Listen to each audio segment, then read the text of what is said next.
പ്രവാസ ജീവിതം കഴിഞ്ഞ് എനിക്ക് ഏറ്റവും കൂടുതൽ സന്തോഷമുള്ള നോട്ടാണ് സ്വന്തം നാട്ടിൽ, നമ്മുടെ ദൈവത്തിൻ്റെ നാട്ടിൽ വന്ന് കൃഷി ചെയ്യുന്നത്. മരുഭൂമിയിൽ എന്തൊക്കെ കൃഷി!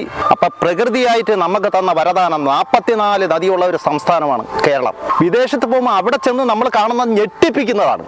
ഈ മരുഭൂമിയിൽ ഉപ്പ് അസിഡിറ്റി ഉള്ള മണ്ണിനകത്ത് ഉൽപ്പാദിപ്പിക്കുന്ന ഗോതമ്പ്, ഉലുവ, നെൽകൃഷി വരെയുണ്ട്. അൽ ഗസ എന്ന് പറയുന്ന ഒരു സ്ഥലത്ത് സൗദി അറേബ്യയിൽ നെൽകൃഷി വരെയുണ്ട്. ഇവിടെ മണ്ണറിഞ്ഞ് പണിതാ ആ ചെമ്മണ്ണിൽ കിട്ടണതിനെ കാട്ടി 10 ഇരട്ടി ബെനിഫിറ്റ് കിട്ടും. ഉമിക്കരിയാക്കും. ഏതെല്ലാം രീതിയിൽ നമ്മുടെ നാട്ടിൽ ജീവിക്കാമെന്നറിയാം. ഇപ്പോഴും നോക്കൂ, എൻ്റെ എനർജി നോക്കൂ. ഞാൻ ഒരു കൊച്ചു പയ്യനെ കണക്കിരിക്കുന്നു. എന്താണെന്ന് പറഞ്ഞാൽ എൻ്റെ ഈ കാണുന്ന സന്തോഷം തന്നെയാണ്. ഈ പൂവാണ് ഈ കപ്പലണ്ടിയാണത്.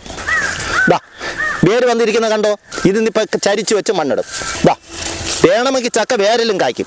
എന്ത് നല്ല വൃത്തിയുള്ള കപ്പലണ്ടി, മണലിലുണ്ടാകുന്ന കപ്പലണ്ടി ഇങ്ങനെ ഇരിക്കും. വേണ്ട, ഇത് അത്രയും വളഞ്ഞു കിടക്കുന്ന കപ്പലണ്ടിയാണ്. ഈ ഒരു കപ്പലണ്ടിയാണ് നമ്മൾ ചെയ്യുന്നത്. നമുക്ക് ദൈവം എന്തുമാത്രം തരുന്നു. ഇതിനകത്ത് വല്ല ജോലിയുണ്ടോ? മണ്ണ് നോക്കിയാൽ, മണ്ണിന്റെ വിളക്കൂറ് നോക്കിയാൽ. ഗണപതി വള്ളി എന്നാണ് അറിയപ്പെടുന്നത്. കുറ്റി ഗണപതി വള്ളി.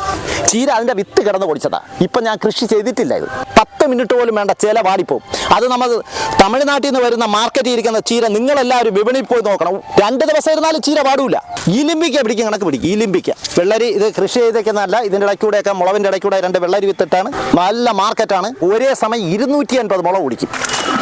ഇത് തൈരിലെടുക്കുന്നതാണ്. തൈരിൻ്റെ ഇതാണ് നമ്മുടെ പഴയ നാട്ടിൽ മുമ്പൊക്കെ നമ്മൾ നടുന്ന മണിക്കുട്ടാൻ എന്ന് പറയുന്ന മരിച്ചീനി. ഇത് 18 മണിയും പയറല്ല, 22 മണിയും പയറാണ്. 19, 20, 21, 22 അരി കാണും. ഇതിനകത്തൊന്നും ജോലിയൊന്നുമില്ല. ഇനി ഇതിനകത്ത് ഒരു ജോലിയില്ല. പയർ കുറച്ച് മാർക്കറ്റിൽ കൊണ്ടുകൊടുത്ത് പൈസ വാങ്ങിക്കുക. അപ്പോൾ ഒരു പ്ലാസ്റ്റിക് കവർ കൊണ്ടുവച്ച് നുള്ളിയെടുത്ത് കെട്ടി ഇതിൻ്റെ ഇടയിൽ കൊണ്ടുവച്ചു കൊടുക്കും. കണവത്തോരൻ തിന്നും കണക്ക് മുഞ്ഞ നീറ് തിന്നളയും. വൈക്കോല് കൃഷി ചെയ്യുന്ന നെൽകൃഷി ചെയ്യുന്ന 100% ലാഭകരമാണ്. കാരണം വെച്ചാൽ ഒരു കെട്ട് വൈക്കോല് 45-50 രൂപ. നമുക്ക് 25 രൂപയ്ക്ക് കെട്ട് പിടി കൊടുത്താൽ ലാഭമാണ്. ഉമി വരെ പൈസയാണ്. എന്തുകൊണ്ട് ആൾക്കാർ ചെയ്യുന്നില്ലെന്നാണ് എനിക്ക് തോന്നുന്നത്. മറ്റേ മരിച്ചിനി കണക്കല്ല, നല്ല മരിച്ചിനി കാണും. വേണ്ട, 4 മാസമേ ഉള്ളൂ. മരിച്ചിന് 1 കിലോ മരിച്ചിന് മാർക്കറ്റിൽ 50 രൂപ. മാർക്കറ്റ് ഈ ചിറ്റാറ്റൊക്കെ ചന്തയില വിപണി പിടിച്ചിരുത്തണ ഞാനാണ്. അവർ വില കൂട്ടോ, അപ്പം ഞാൻ പൊടികൊണ്ടിടും. ഇന്ന് നോക്ക്, നല്ല വെള്ളമുണ്ട്. ഇനി 1 മാസത്തോളം എനിക്ക് വെള്ളം കോരണ്ട. അതുകൊണ്ട് ഹാപ്പി. എല്ലാവർക്കും നല്ല ഫുഡ് കിട്ടും.